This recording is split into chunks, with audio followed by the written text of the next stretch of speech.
when we think of resource intensiveness, you could bucket this into a couple different things.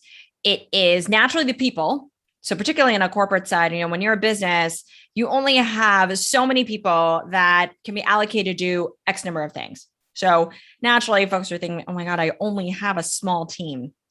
And we aren't able to spread ourselves across these different needs. But there's also the tools and applications, which is another area where you don't always have that breadth and depth of a toolkit to help you do what you need to do. The other piece that you just talked about is the space.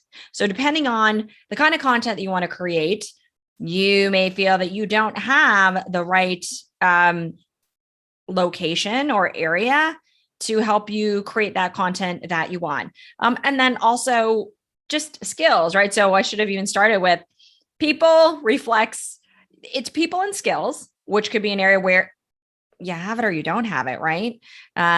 You have the tools and applications, and then it's really that location to do it all. So when we talk about resource intensiveness, a lot of the needs to be able to create that breadth of content that's necessary now, and people realize, well, I just can't have written format.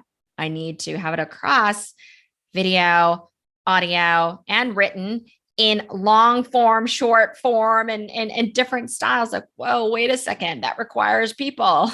That requires different skills. That requires different tools. That requires different applications. That require a different space. That's why it's all so challenging for us. So then what it comes down to is, well, what can I do? And the reality is that thanks to technology, there are some incredible applications that can enable you to, as I like to do, is like record once and syndicate many.